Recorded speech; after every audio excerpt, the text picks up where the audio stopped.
who minted an absolutely huge amount of coins, way too many to go over, but I will be going over them the best I can. Alfred the Great minted at least 6 types of pennies throughout his reign. Here is the most popular design. The left hand side features a small patay cross and reads King Alfred. The right hand side features the moneyer's name, Wallafred, and it also has pellets and crosses in between. Edward the Elder would just copy his father's designs. So here is another one that he and both his father would have minted. The left hand side features again a small patay cross, but this one reads King Edward. And the right hand side features the moneyer's name, Bogger, and it also features branches in a floral design. You can also make out a fleur-de-lis, which represents monarchy. Athelstan has way too many designs to go over, so this one is the most common. The left hand side features a small patay cross, but what it reads is far more interesting. This is Athelstan, King of all Britain. This suggests that he and possibly his forefathers considered themselves the kings of the whole of the British Isles. Obviously this was contested, but another thing to note is that these coins were accepted in other parts of the British Isles, such as Scotland and Wales. And it's things like this that represent why this time is called the Dark Ages. There's very little historical record about what was really going on during this time, with a lot of what we do know being based on educated theory and speculation. The right hand side again features a small petit cross and the moneyer, Ronald of Iwatheric.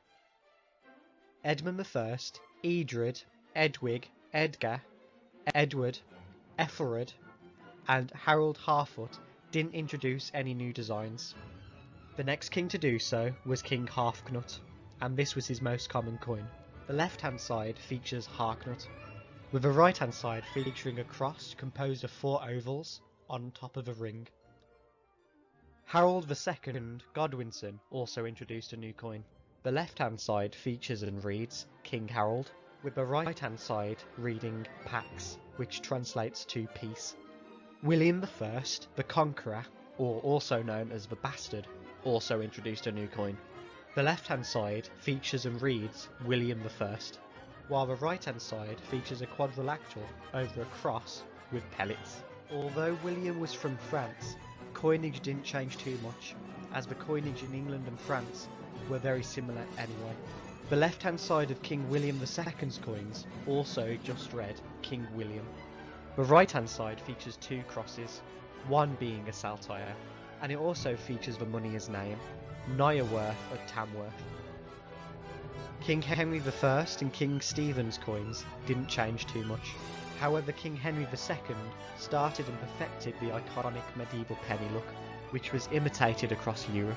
The left hand side featured and read King Henry, with the right hand side featuring the iconic lung cross and reading the 2nd of England. Henry I introduced a new gold penny. The left hand side featured King Henry III holding an orb and a sceptre, with the right hand side featuring a lung cross with pellets and flowers, and it reads the moneyer William of London. Edward I introduced another 2 iconic coins, the farthing and the groat, and this was in the 1300s.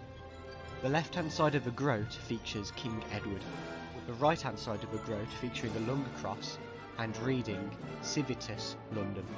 The left hand side of the farthing features King Edward with flowers, quintifoils and a rosette, and it also reads Edward by the grace of God, King of England. The right hand side features a lung cross and also reads Lord of Ireland and Duke of Aquitaine, and it also states that it was minted in the city of London. Edward II may have been the first to introduce the halfpenny. It may have been used slightly earlier, but was just made popular under Edward II's reign.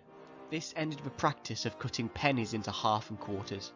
The left hand side of these coins featured and read Edward, King of England, with the right hand side featuring the lung cross and where it was minted, Berwick-on-Tweed. Edward III introduced what is known as the noble coinage. The left hand side of the quarter noble featured Edward's coat of arms and read Edward, King of England, France and Ireland. The right hand side of the quarter noble features the royal cross and lions, and reads I shall be exalted in glory. The left hand side of the noble and half noble sees Edward standing on a ship with a sword in his right hand and a shield in his left, with the shield featuring his coat of arms. The right hand side of the noble and half noble features the royal cross with lions, and reads, "I shall be exalted in glory, Edward by the grace of God, King of England, France, and Lord of Ireland." During the War of the Roses, after Edward IV won the throne, the House of York introduced the angel, quarter angel, and half angel. And he also introduced the half, quarter, and full royal coins. I'll only be showing the full coins, as the half and quarters featured the same designs. The left hand side of the angel coin featured Archangel Michael slaying a dragon with a spear, and read either Henry or Edward, depending on who was king at the time, by the grace of God, King of England and France. The right hand side of the angel featured a ship bearing a quartered shield of arms below a cross, and reads, "By thy cross save us, O Christ our Redeemer."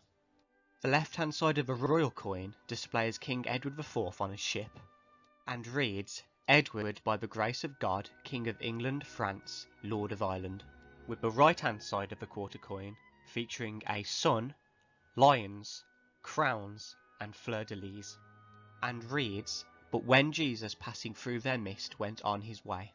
Be sure to check out my other channel, History Sticks, for the complete, longer, and comprehensive video.